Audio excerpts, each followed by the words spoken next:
Entre todos los afanes que tiene la humanidad, hay uno que lo ha caracterizado desde que el mundo, como dicen algunos, desde que el mundo es mundo. Todos, de alguna u otra manera, quieren saber su futuro. Si es posible controlar su futuro. El éxito o popularidad de prácticas y actividades esotéricas como la adivinación, la hechicería, el horóscopo, el tarot, la astrología, el zodíaco, la mano, el tabaco, cualquier cantidad de cosas, son simplemente una evidencia del gran deseo que tienen los hombres por conocer su futuro. Bien sea para prepararse para ese futuro o para evadir ese futuro si no le es tan bueno. Al final, todo lo que está detrás de ese afán, de ese deseo de conocer el futuro es simplemente y llanamente egoísmo.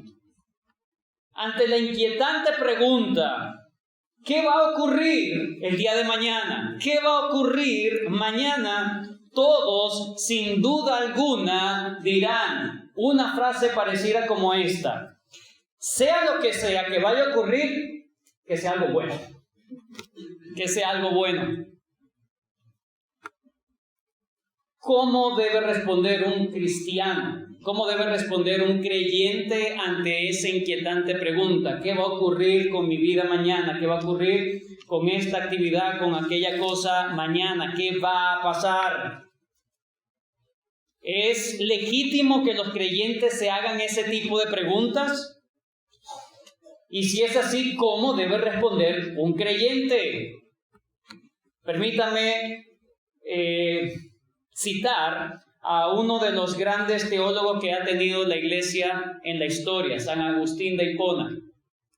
Él dijo la siguiente frase: confía el pasado a la misericordia de Dios, el presente a su amor y el futuro a su providencia.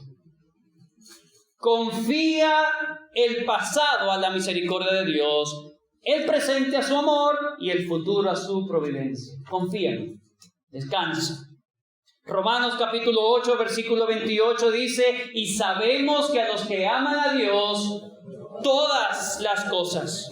Para Dios no hay categorías de cosas buenas o malas para los hijos de Dios. Para Dios, todas las cosas van a redundar para bien. Y sabemos que a los que aman a Dios, todas las cosas les ayudan a bien. Esto es, a los que conforme a su propósito son llamados. Porque a los que antes conoció, también los predestinó para que fuesen hechos conforme a la imagen de su Hijo. Al final, todas las cosas van a redundar para hacer nuestro carácter a la imagen del Señor Jesús. Ese es el propósito. Sea lo que ocurra mañana, Dios está trabajando, Dios está controlando, Dios está guiando todas las cosas para formar tu carácter a la imagen de Cristo. Eso debes confiar en eso, sea lo que ocurra. La voluntad del Señor, hermanos, es que descansemos en esa verdad absoluta. Él tiene el control de todas las cosas y su providencia garantiza que su propósito se va a cumplir. A veces pensamos que su propósito se va a cumplir cuando yo soy feliz y a veces no es así. Por lo tanto, ¿cómo debe reaccionar un creyente ante el futuro? ¿Qué va a pasar? Pedro dice, primera de Pedro capítulo 5, versículo 7, echando toda vuestra ansiedad sobre Él, porque Él tiene cuidado de vosotros. Dos verdades por las cuales nos podemos anclar y estar firmes en medio de cualquier situación. Dios está en control, Dios es soberano, Dios controla la providencia, todas las cosas el Señor las está guiando para su propósito bueno, santo y eterno. Y por otro lado, descansa, porque Él está para cuidarte, echando tu ansiedad sobre Él, porque Él tiene cuidado. Él tiene cuidado de ti. Esta es la enseñanza que vamos a aprender en la mañana de hoy con esta historia. Es una ilustración de estas dos verdades, la providencia de Dios y el cuidado de Dios para sus hijos. El Espíritu Santo, hermanos, inspiró a Lucas a escribir este episodio que vamos a estudiar en la mañana de hoy para mostrarnos una cosa, hermanos. Dios es el escudo protector de su pueblo. Confía en eso. Dios es el escudo protector. Estamos en la última parte del libro de Hechos. Desde el capítulo 21 ya es la última parte, la última gran sección del libro de Hechos. Y esta última parte se divide naturalmente en las defensas o las pruebas, cómo Pablo enfrentó las pruebas. En primer lugar, en Jerusalén, desde el versículo 37 del capítulo 21 hasta el versículo 35 del capítulo 23, que es lo que vamos a ver, hasta donde vamos a estudiar en la mañana de hoy. Luego vamos a ver la segunda parte de cómo se divide, es la defensa que hace Pablo, ya no en Jerusalén, sino en la ciudad de Cesarea. Él va a enfrentar un juicio en la ciudad de Cesarea.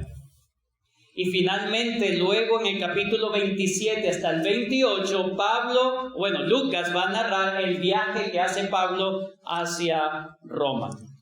Hoy vamos a finalizar entonces las circunstancias de cómo enfrentó Pablo su situación en la ciudad de Jerusalén. Recordemos que él ya se ha defendido en 3 oportunidades.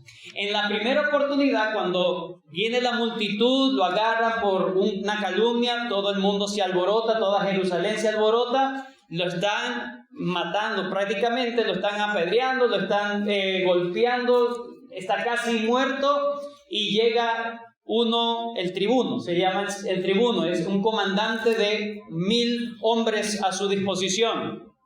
Y este hombre lo rescata del linchamiento, literalmente, lo iban a linchar. Y allí entonces Pablo se defiende en primer lugar ante la multitud. Luego, cuando el tribuno, este capitán, quiere conocer, lo va a azotar, Pablo también se defiende, es una segunda defensa. Y la tercera defensa la vimos la semana pasada, una defensa ante el Sanedrín judío. Pero este pasaje es un pasaje transitorio. Lo que vamos a ver en la mañana de hoy es un pasaje transitorio. No hay defensa de Pablo aquí ante nadie. Simplemente Lucas nos va a narrar qué pasó, cómo pasó Pablo desde Jerusalén hasta Cesarea. Vamos a ver ese interín allí. La historia, hermanos, de cómo Pablo pasa de Jerusalén a Cesarea está girando y gravitando alrededor de un complot, un intento de magnicidio. Están planificando un atentado contra Pablo.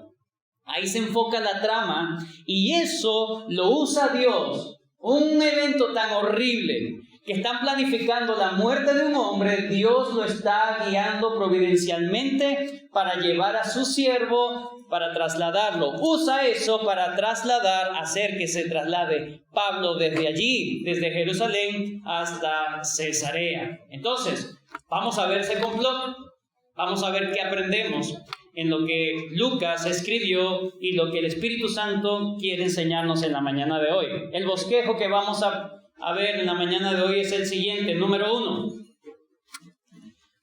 Estamos en el capítulo 23 de Hechos. 23. Desde el versículo 12 hasta el versículo 15 del capítulo 23 de Hechos, vamos a ver el complot contra Pablo planificado. El complot contra Pablo planificado.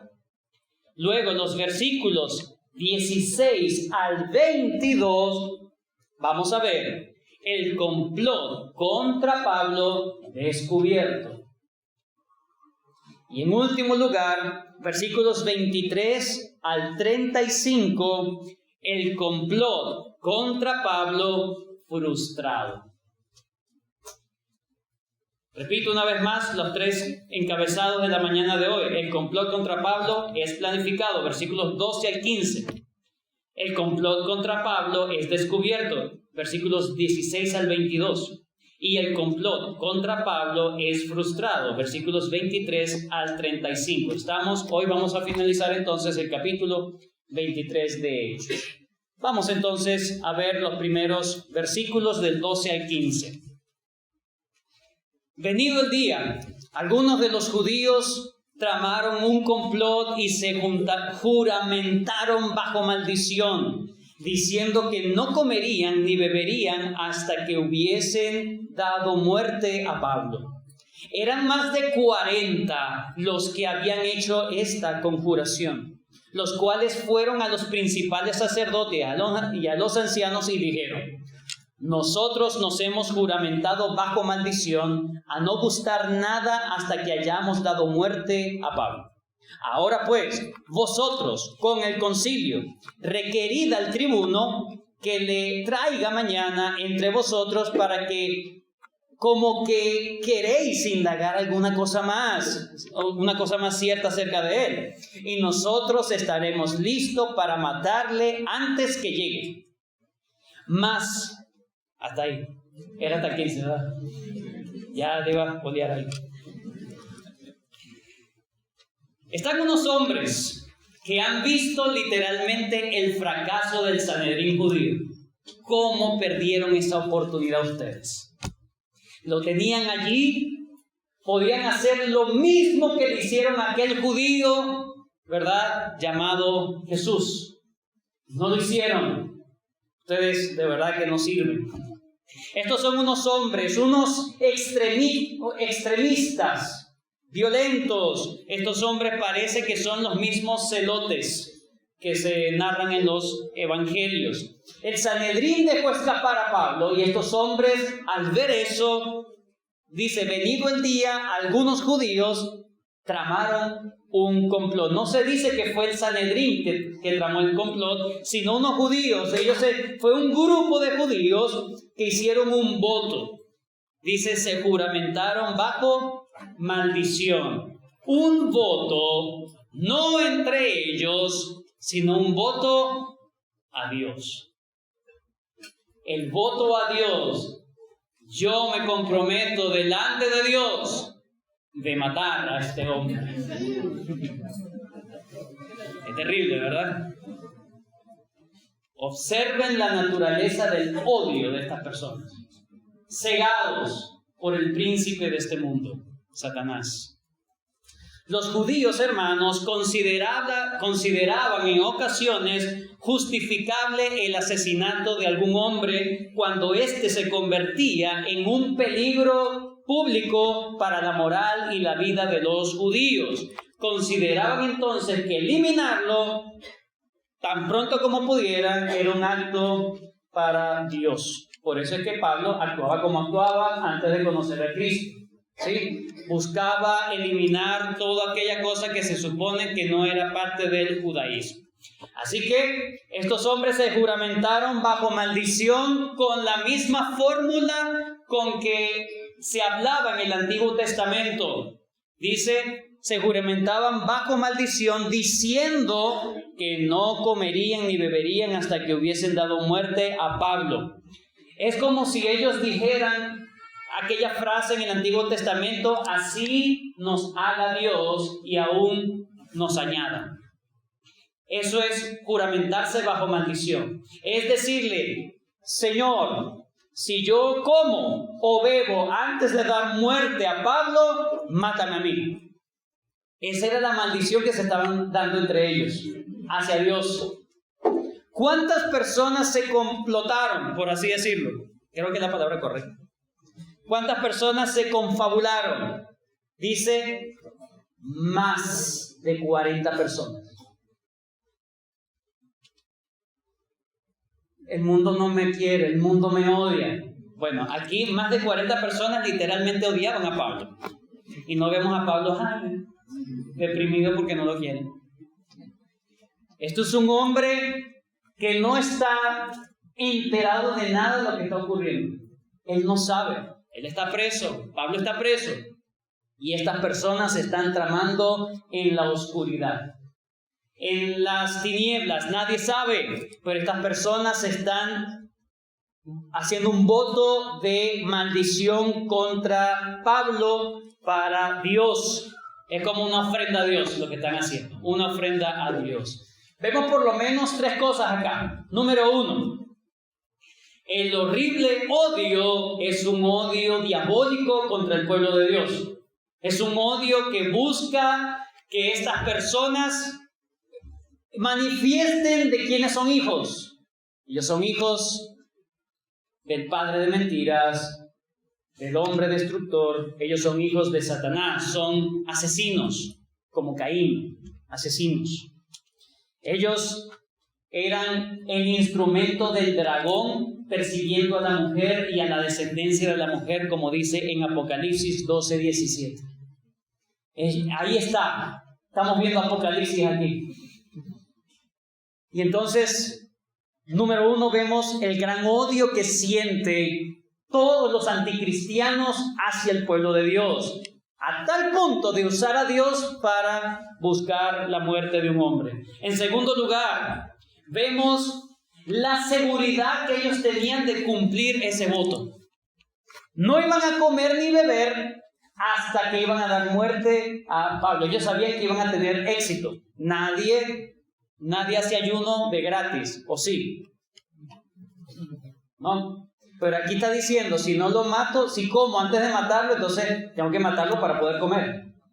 Ellos tenían toda la seguridad en sus mentes de que esto iba a tener éxito al 100%. Nadie haría un voto de maldición de esa magnitud si antes no estaba seguro que comería y bebería algo antes de morir de hambre. Estos hombres sabían que el concilio, el Sanedrín judío, les iba a decir, sí, vamos a hacerlo. No, ellos habían hecho el voto antes de planteárselo al Sanedrín, pero ellos estaban totalmente seguros que el Sanedrín sería su cómplice. Y en tercer lugar, la tercera cosa que quiero que vean, dice más de 40 hombres juramentados. Significa que ellos se iban a enfrentar a una legión romana que estaba custodiando a Pablo. Estaban dispuestos a entregar sus vidas con tal de matar a Pablo. Imagínense el odio que tenían allí. 40 hombres. Si era un hombre, lo más seguro es que no iba a pasar del primer soldado. Se juramentaron más de 40 personas. Porque a pesar de las bajas que pueden tener en ese objetivo, alguno seguramente lo lograría. Alguno escaparía y lo haría, pero estaban dispuestos a morir por esa causa de matar a Pablo. O sea, como decimos acá, no estaban jugando carritos, estaban en serio. La vida de Pablo dependía de esto. Aquí entonces estaban tramando, pero aunque estaban en oscuridad, ¿quién estaba viéndolos? El Señor. El Señor era el primer testigo que daría su veredicto en el día final, en el juicio final. Dios no se está enterando allí. ¿Está planificando eso? ¡Qué horrible! No, Dios está allí como un testigo que los va a juzgar en el día final. El juez es testigo. El juez es testigo allí. No están sorprendiendo a Dios. Ese testigo grande, ocular, testificará contra ellos en el día final. Además, Dios se ha comprometido en guardar la vida de Pablo. Y estos no me van a entorpecer mi plan. Yo le dije a Pablo en el versículo 11 del capítulo 23, ¿qué le dijo el Señor a Pablo? Ten ánimo, Pablo, pues como has testificado de mí en Jerusalén, así es necesario que testifiques en Roma. Entonces el plan de Dios no se iba a frustrar a pesar de más de 40 personas reunidas en una sola mente para matar a Pablo. Una planificación tan exhaustiva. Fíjense, miren la manera en cómo ellos hablaron. Le dijeron a los principales en el versículo 14, nosotros nos hemos juramentado. Les explican la magnitud del juramento, versículo 15. Ahora pues vosotros con el concilio, mire, todo bien planificado. Requieran al tribuno que le traiga mañana entre vosotros, como que queréis indagar algo. Convénzanlo. Hay algo que se nos olvidó ese día que nos pusimos a pelear y se lo llevaron. Hay algo que nos faltó. ¿Usted sería tan amable de hacer traer al prisionero? Manipuladores. Y dice que estaban tramando todo con lujos de detalles, como queréis indagar alguna cosa más cierta de él y nosotros estaremos listos para matarle, no estando ustedes allí presentes, antes.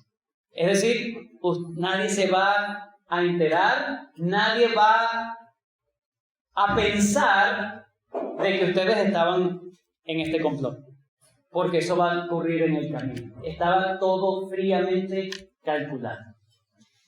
Pero a pesar de que había tremendo plan, personas que estaban allí tenían el apoyo judío, hombres que estaban totalmente resueltos para hacer lo que querían hacer, al final de todo, Dios está presente y nada ni nadie va a frustrar el plan de Dios, porque Dios gobierna sobre todo y sobre todos. Dios gobierna sobre todo, sobre todas las criaturas. Aún las decisiones libres de nosotros, Dios está guiando todo para su gloria. Pero no solamente guía, controla las decisiones libres de los hombres, de Satanás, de los demonios, de todo, sino también todos los efectos que causan nuestras decisiones. Dios las tiene controladas. Dios las tiene controladas. Él controla todo. Él es el rey que gobierna. Entonces, tenemos aquí que Dios entonces guía todas estas cosas para que se produzcan de una manera poderosa y con sabiduría. Dios organiza todas las cosas para que hagan un rumbo definido. Aún los detalles, hermanos, que ocurren acá, versículo 16, mas el hijo de la hermana de Pablo, oyendo hablar de la celada, fue y entró en la fortaleza y dio aviso a Pablo. No contaban con mi astucia.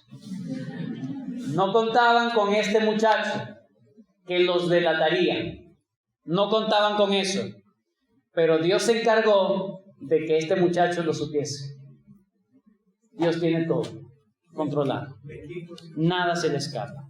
Entonces hemos visto el complot, la planificación del complot. Vamos a ver ahora cómo el complot es descubierto. Ya leímos el versículo 16. Se habla de que todo fue por un solo detalle.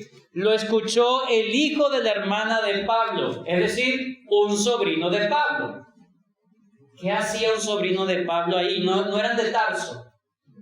Pablo de Tarso. ¿Sí? ¿Qué hacía la hermana de Pablo?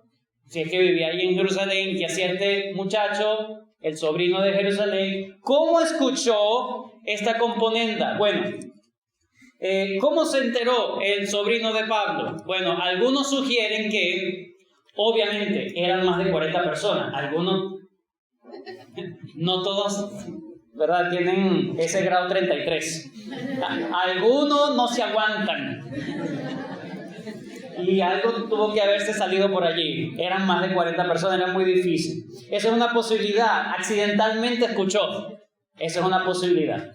Pero otros sugieren, según lo que entienden de la lectura, que el sobrino estaba presente en ese momento.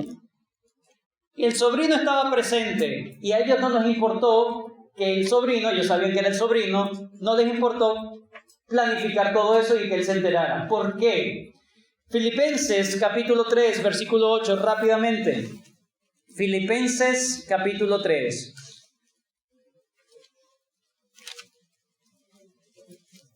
Gálatas, Efesios, Filipenses capítulo 3, versículo 8. Mire lo que dice Pablo. Y ciertamente aún estimo todas las cosas como pérdida por la excelencia del conocimiento de Cristo, mi Señor, por amor del cual lo he perdido todo.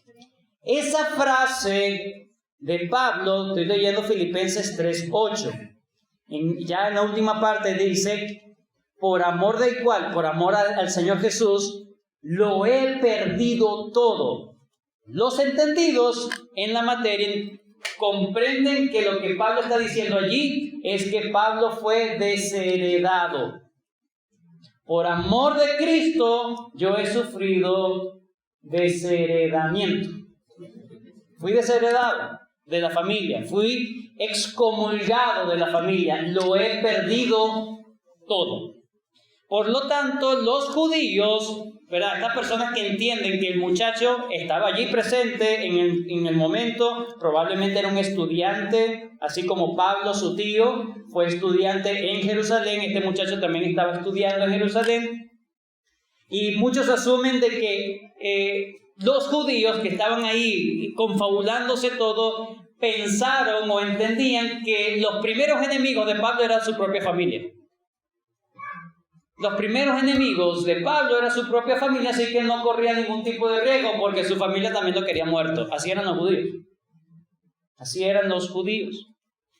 Y lo otro es, bueno, si a este muchacho se le ocurre decir algo, nosotros creemos que nadie le va a poner cuidado. ¿Por qué? Hay dos frases en el versículo 18 y 19 que nos van a ilustrar. Versículo 18, Hechos 23:18. Llega este muchacho, le dice a Pablo en la fortaleza y Pablo llama a un centurión que está a cargo de 100 hombres. Llama a un centurión, le da el aviso y el versículo 18 dice, el centurión, él entonces tomándole, le llevó al tribuno. Esa frase tomándole es la misma frase que aparece en el versículo 19. El tribuno tomándole de la mano. Era un jovencito. ¿Quién le va a poner cuidado a un jovencito? Es un niño, no es un hombre. No corrían peligro, supuestamente. No corrían peligro. No importa que la gente supiera el complot que se estaba armando para matar a Pablo. Al final, toda Jerusalén quería muerto a Pablo. Recuerda, quita a ese hombre de la tierra, versículo 22 del capítulo 22. Versículo 22 del capítulo 22. Y le oyeron hasta esta palabra, entonces alzaron la voz. Este es el pueblo de Jerusalén. Quita de la tierra a tal hombre porque no conviene que viva. Entonces, para ellos, ese complot, si alguien decía eso no importa. Al final, los romanos, ellos tienen otro idioma. Nosotros podemos conversar en nuestro idioma y no pasa nada. La familia está aquí, no importa, ellos son los primeros enemigos. Esto no puede fallar. Esto no se escapa de las manos. Pero sea como sea, se haya enterado este muchacho, si fue por accidente o si él estaba allí y simplemente pensaron de que era su enemigo también y que nadie le iba a poner cuidado, lo cierto es que Dios estaba presente. Dios estaba presente y Dios estaba guiando todas las cosas de tal forma que este muchacho, su testimonio fue tomado como cierto y verídico. El testimonio de un niño ante las autoridades romanas fue tomado como verdadero. Eso parece ilógico, pero Dios estaba allí. Dios estaba allí, hermanos. Noten lo siguiente también. El apóstol Pablo cayó en gracia con toda esta gente, ¿verdad? ¿Usted ha conocido alguna persona que se mete en los bolsillos a todo, ¿verdad? Que conoce. Yo conozco uno. Todos tienen que ver con esa persona. ¿Sí? Nadie me reconoce. Pero yo digo, yo soy hijo de... sí. Todo el mundo sabe. Bueno, hay personas que caen en gracia con todo el mundo lo quiere, todo el mundo. ¿Sí? Eso también tenía Pablo. Eso también lo tenía Pablo. Fíjense, versículo 16. Mas el hijo de la hermana de Pablo, oyendo hablar de la celada, ¿verdad?, del complot, fue y entró en la fortaleza y dio aviso a Pablo. Tuvo acceso a Pablo. Este acceso era normal y permitido para los presos que estaban en una celda romana. Primeramente, y en este caso, recuerden que Pablo no estaba siendo acusado de un delito grave. Ya lo vamos a ver más adelante. Entonces tenía acceso de sus familiares. Los presos siempre necesitaban de sus familiares para mantenerse. Entonces entra normal, todo bien. Entra este muchacho, le dio aviso a Pablo. Versículo 17. Pablo llamando a uno de los centuriones, ni siquiera el guardia que estaba allí con él, sino a uno de gran jerarquía, un centurión. Y el centurión se toma la molestia de ir a la celda de Pablo. Había una gracia hacia Pablo. ¿De quién será esa gracia? Pablo, llamando a uno de los centuriones, le dijo al centurión, te ordeno. Claro, aquí no dice yo soy el ministro, ¿verdad?, hijo de Dios, y yo te mando. No. Con mucha elegancia, con mucha gentileza, Pablo le dice, lleva a este joven, también se confirma que era un jovencito, lleva a este joven ante el tribuno porque tiene cierto aviso que darle. Pablo no llama al tribuno de una vez, ya Pablo conocía al tribuno, pero Pablo sigue los canales regulares. Él no se salta el protocolo, él es un hombre ordenado. Y dice, tiene algo que hablarte. Y el tribuno, versículo 18. Él entonces tomándole de la mano, lo llevó al tribuno, le hizo caso a Pablo. Y dijo, el preso Pablo, ¿verdad?, lo llama por su nombre, me llamó y me rogó que trajese ante ti a este joven. Este centurión puede decir, no quiero involucrarme en esto. Pero ahí estaba obrando Dios. Este joven que tiene algo que hablarte. Ni el propio centurión se atrevió a decir, pero ¿qué es lo que le van a decir? A ver si vale la pena. No me van a hacer pasar pena delante del tribuno, por favor. Delante de mi superior. No, díganme qué es lo... No. Toma como algo verídico. Él tiene algo que decirte. Ni siquiera se entera qué es lo que le tiene que decir. El tribuno, tomando de la mano, porque ya venía referenciado, él es el sobrino de Pablo, retirándose aparte le preguntó, ¿qué es lo que tienes que decirme? El tribuno también busca conocer. Recuerden que este deseo del tribuno de conocer ya lo teníamos desde antes, ¿sí? Él quiere conocer la verdad, ¿por qué tanta gente odiando a Pablo? ¿Qué es lo que está pasando? Entonces acepta la visita de este muchacho para seguramente buscar más información en cuanto a Pablo y dar un veredicto. Pero lo que tiene la información es diferente. Versículo 20. Y él le dijo, este es el muchacho. Y aquí está hablando como un muchacho, ya ustedes van a ver. Los judíos han convenido en rogarte que mañana lleves a Pablo ante el concilio. Le está dando una información que el tribuno ni siquiera sabe. Los judíos van a hacer esto. Como que van a inquirir alguna cosa más cierta acerca de él. Es decir, le está delatando completamente. Versículo 21. Pero tú no le creas. Niño, no me digas lo que tengo que hacer, pero no lo voy a creer. Porque más de 40 hombres de ellos le acechan, los cuales se han juramentado bajo maldición, y a no comer ni beber hasta que le hayan dado muerte, y ahora están listos esperando tu promesa. Versículo 22. Note la respuesta del tribuno ante la petición y la orientación de este jovencito. Entonces el tribuno despidió al joven mandándole que a nadie dijese que le había dado aviso de esto. Lo tomó como un hecho cierto. No buscó, ¿alguien sabe de esto? No, busquen información, yo quiero saber. No, lo tomó como cierto. Una gracia de Dios, una gracia de Dios. Es impresionante, dijo un teólogo, es impresionante la amabilidad que tuvo este hombre con este niño. Qué impresionante. La recepción de una autoridad civil corrupta, malvada, a las palabras de un niño para informarle y para instruirle. No le crean. Y este hombre lo tomó como cierto. Como cierto. Hermanos, el Señor estaba operando. Pablo estaba en la cárcel, pero Pablo estaba encomendando su causa al Señor.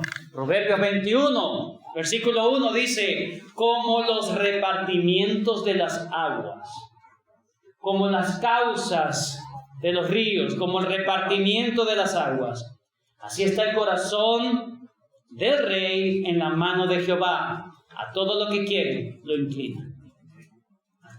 Dios estaba operando en el tribuno para que tomara por cierto las palabras de este muchachito. Versículo 30 del mismo Proverbios 21. Si quiere se lo graba de memoria para que usted pueda tener consuelo en el día de la aflicción. Como los repartimientos de las aguas, así está el corazón del rey en la mano de Jehová, todo lo que quiere le inclina. Ese es el versículo 1. En el mismo capítulo, pero del 21, pero versículo 30 de Proverbios dice: no hay sabiduría, ni inteligencia, ni consejo contra Jehová. Porque Dios tiene todo bajo sus manos, bajo su control. Definitivamente Pablo había caído en gracia con el centurión, en gracia con el tribuno, de tal manera que ellos recibieron la información como veraz y actuaron en consonancia con esa información. Vamos a terminar entonces con la última parte, versículo 23 al 35. ¿Qué hizo el tribuno? No solamente el tribuno, el capitán, no solamente toma como, bueno, es verdad, sino que cree. Ayer lo aprendimos lo que significa fe. La fe no es solamente conocer algo y decir, eso es verdad. Es actuar según eso. Eso sí es fe. ¿Ok? El tribuno entiende la información y actúa según esa información. Él le creyó a ese niño, le creyó. Fíjense lo que hace el tribuno, versículo 23.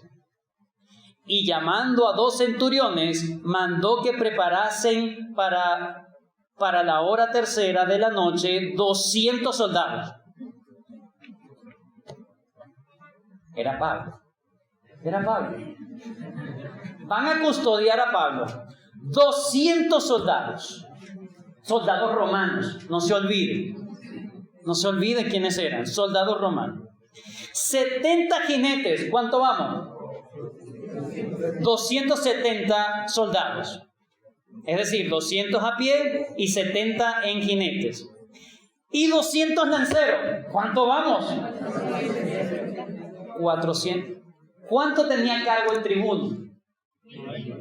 1000 hombres. Mandó casi la mitad de sus hombres a custodiar a Pablo.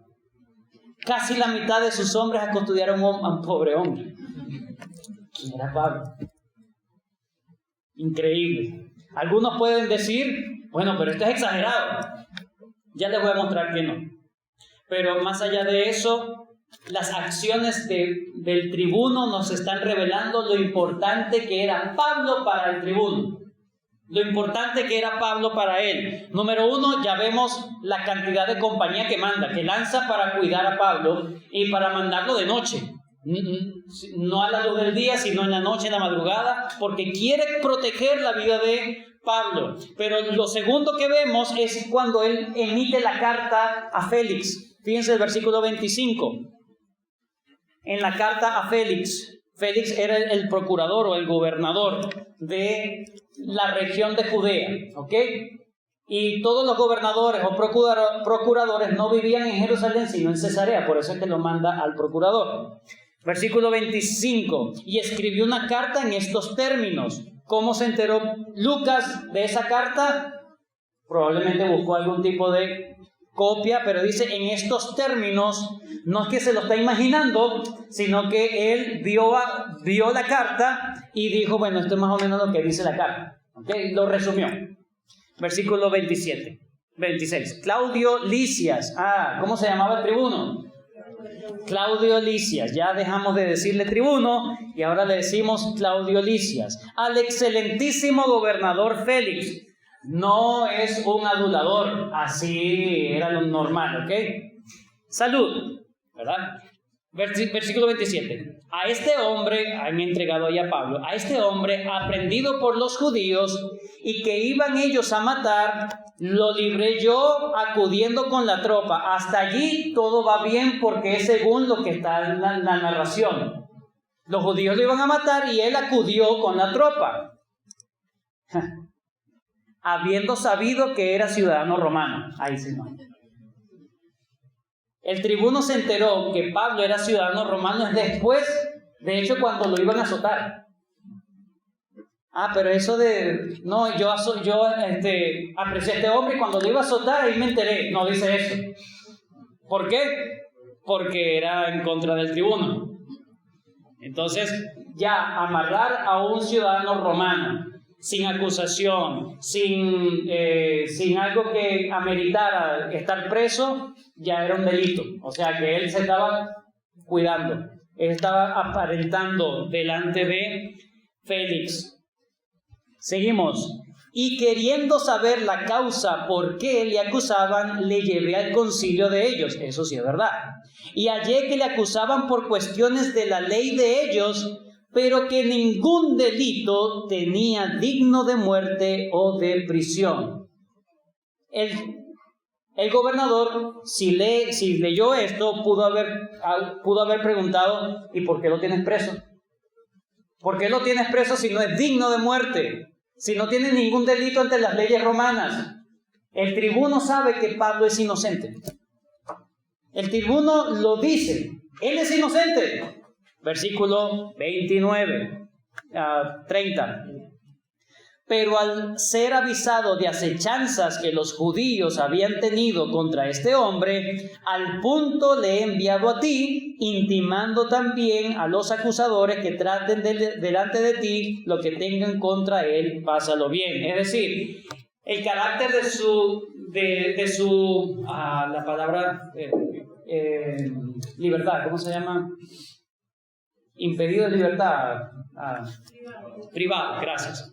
El asunto de la privación de libertad de Pablo era un asunto de protección, pero no de culpabilidad. Eso queda claro. ¿Por qué el tribuno quiere cuidar tanto a Pablo? Primeramente, porque si estaba bajo su custodia y Pablo moría sin ser alguien sentenciado a muerte, le iba a costar la cabeza, no solamente el puesto, le iba a costar la cabeza literalmente al tribuno, a Claudio Lisias. Entonces, él quiere guardar muy bien, porque esté preso, yo me estoy jugando el pellejo con este preso.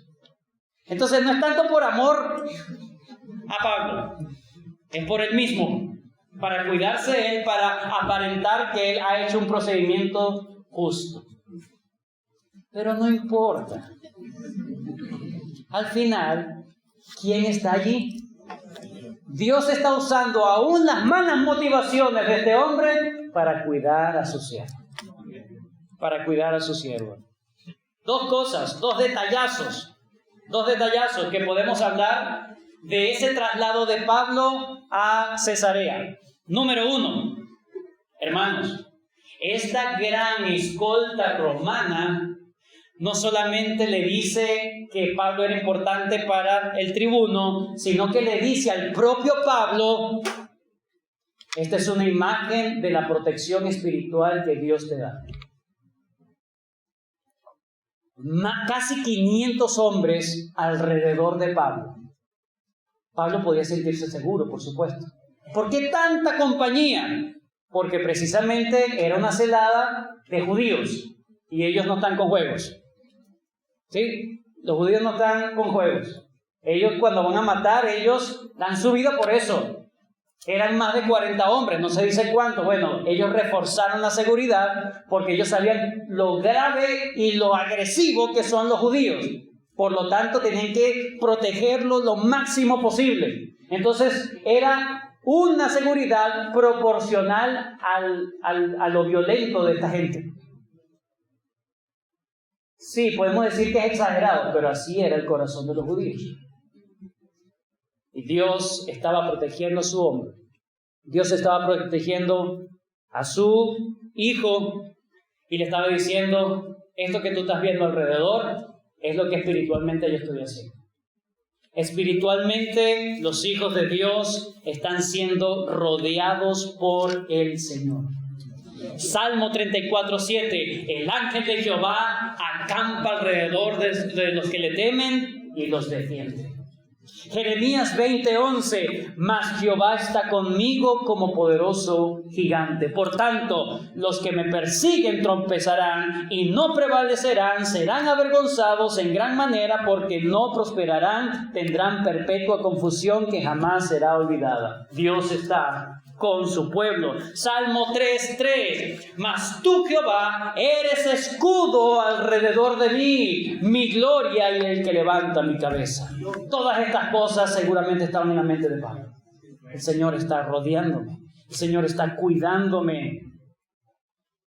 Dios le estaba mostrando a Pablo su fidelidad a su promesa. Yo soy el que te voy a llevar a Roma. Tranquilo, no te preocupes por pasaje, no te preocupes por comida, no te preocupes por seguridad. Yo te voy a mandar la seguridad. Literalmente Pablo vio cómo Dios lo trasladó desde Jerusalén hasta Cesarea. La imagen es clara. Dios está cuidando a su siervo y está llevando a cabo su plan de llevarlo a Roma. Salmo 139:5 y versículo 6. Salmo 139. El salmista dice, detrás y delante me rodeaste. Sobre mí pusiste tu mano. Tal conocimiento es demasiado maravilloso para mí. Alto es, no lo puede comprender. Esta es la manera en cómo Dios se presenta para cuidar a su pueblo en medio de la aflicción. Hemos estado aprendiendo de Apocalipsis. El Señor cuida a su pueblo. El Señor está rodeando a su pueblo. Él es el escudo que guarda a sus escogidos. Y lo segundo que podemos ver en ese traslado, hermanos, es que la misma legislación de Roma, la misma legislación que está procurando salvar la vida de un inocente, es la misma legislación que no le importó ejecutar a un inocente. Ellos estaban cuidando a Pablo porque era inocente. Pero cuando fue el Señor Jesús, siendo inocente, todos lo sabían, aún así, en la legislación romana murió.